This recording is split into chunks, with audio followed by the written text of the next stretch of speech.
Hello, my name is Liam Downing. In today's YouTube video, I will be talking you through 5 simple steps that you can take at the end of your financial year to ensure that your QuickBooks Online data is ready for us to prepare your year-end accounts. For this video, I will be using our demo business, Pete's Farm, which has a financial year-end of the 31st of March 2022. The first step is to ensure that your bank feed has been processed up to the end of your financial year, although it is often more helpful to keep the bank feed processed right up to date and beyond your year end.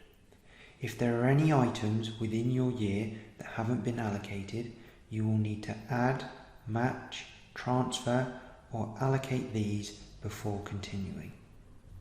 If we look at Pete's Farm and head to the Banking tab on QuickBooks, you can see that for the current account, all of the transactions up to the 31st of March have been allocated, and all of the remaining items are dated 1st of April or later.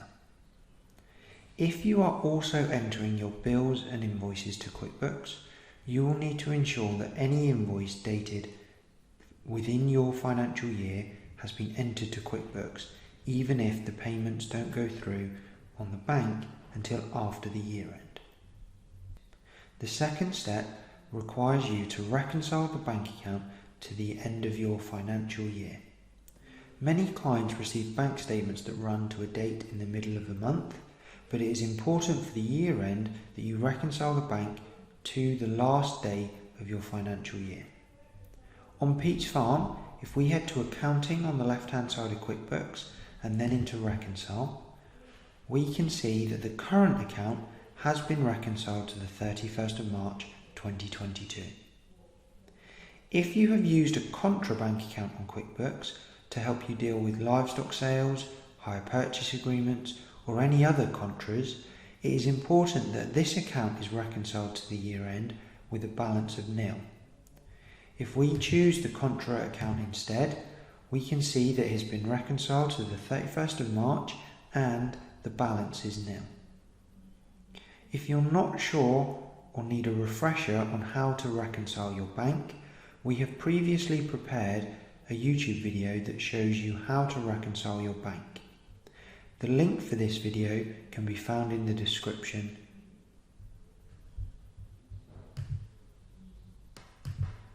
The third step for you to take is to ensure that your VAT returns have been submitted up to date. They must be at least submitted to the year end, and if your VAT quarter overlaps the year end, for example if your VAT quarter was February to April, you may need to submit this return before the accounts can be prepared. On Pete's Farm, we will head to the Taxes tab on the left hand side and into VAT. Here we can see that the January to March VAT quarter hasn't been submitted to HMRC. We would need to submit this VAT return before the accounts could be prepared. Again, if you need help submitting your VAT returns to HMRC, we have prepared a separate YouTube video to show you how to do this, and that video can be found using the link in the description. The fourth step in the year-end process only applies to clients who enter bills and invoices to QuickBooks. If you allocate all of your transactions directly from the bank feed, you can skip to step 5. The fourth step requires you to check and review the customer and supplier balances per QuickBooks at the end of your financial year to ensure these balances are correct. To do this, we're going to navigate to Reports on the left-hand side of QuickBooks, and either from the Favourites section or using the search bar, we can look at the Accounts Payable Aging Summary for supplier balances or the Accounts Receivable Aging Summary for customer balances. If we head into the Accounts Payable report first, we need to change the date to be our year end and press Run Report to update. From this report we can see that there were outstanding balances for 3 suppliers at the end of the year. Now, looking at this report, I remember that wheel and tyre services have been paid, but I paid for this bill in cash, and so the payment hasn't come through on the bank feed and the balance is still outstanding.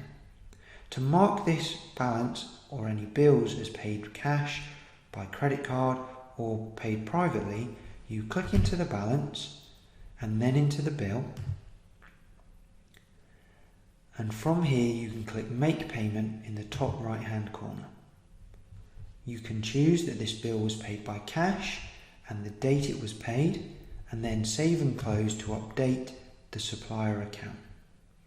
It might be that bills have been duplicated or credit notes have been missed. You will need to review the supplier balances to ensure they are all correct and agree to your supplier statements and paperwork at the end of your year. If we head back to reports, we can also review the accounts receivable report to check our customer balances. Again, we need to change the date to be the 31st of March 2022, or whatever the date of your year end might be, and press Run Report to update. On this report, we can see that one customer owed us £1,200 at the end of the year. What you can do on QuickBooks is choose the current aging method on the left-hand side of the report and press Run Report to update. And this will show you any balances that were outstanding at the end of your year, or the date you've entered, that are still outstanding now. The invoice to Mr. White was paid in April, even though the invoice was outstanding at the end of March. We can use this report to check what balances are still outstanding now. The fifth and final step in our year-end process involves reviewing the profit and loss and balance sheet reports to ensure that the postings and entries for the financial year have been allocated to the right nominal categories and have got suitable descriptions. We often find transactions in sundry income or miscellaneous expenses that could have been allocated by the client if they had gone back to review what had been posted there.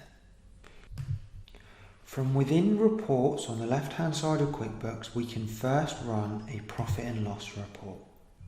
We need to change the dates to be for our financial year and then press Run Report to update. From here you can click into any of the categories on the profit and loss to check what transactions and amounts make up the figure on the face of the profit and loss. It is also important to check that transactions have a relevant and suitable description. We ask clients to ensure that livestock purchases and sales include the number of animals bought or sold in the description, and we ask that on milk sales the number of litres sold for that month are also recorded. It's also worth checking categories such as sundry income or miscellaneous expenses to check whether those transactions can be allocated to a more suitable nominal account. If we scroll to the bottom of our profit and loss, we can see an amount in sundry income.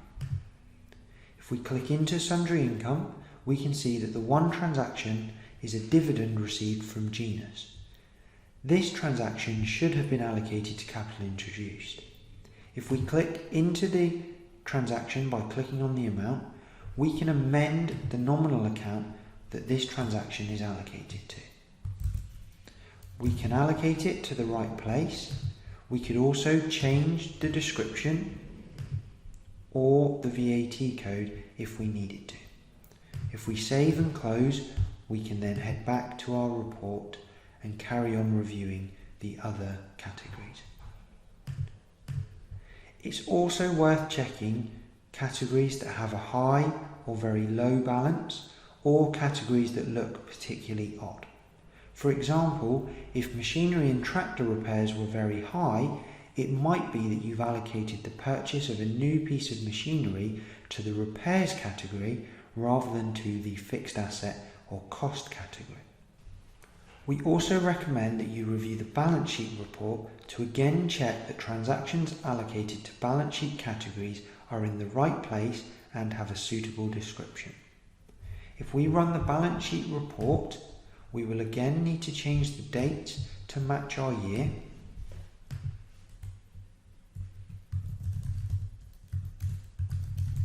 And like with the profit and loss report, we can click into individual categories to check that the transactions allocated there are in the right place. It is often worth checking plant and machinery, motor vehicles and any other fixed asset categories to ensure that all additions in the year have been put to the right place. If you have loans or hire purchase agreements, it's worth checking that the individual categories have the relevant monthly repayments. We often find clients allocating all of their loan repayments to one category, even though each loan has its own category for the repayments to be allocated to. It's also worth checking capital introduced in drawings at the bottom of the report to ensure that these include non-business items. Capital introduced may include pensions received into the business account, dividends received, or HMRC or tax refunds. Drawings should include any private expenses or transfers out of the business to a private account. If we go into drawings here for Pete's Farm, we can see that the category includes a payment for groceries and the self-assessment tax return payment to HMRC. That concludes the 5 steps that we recommend you take at the end of your financial year to ensure that your QuickBooks Online data is ready for us to prepare your year-end accounts.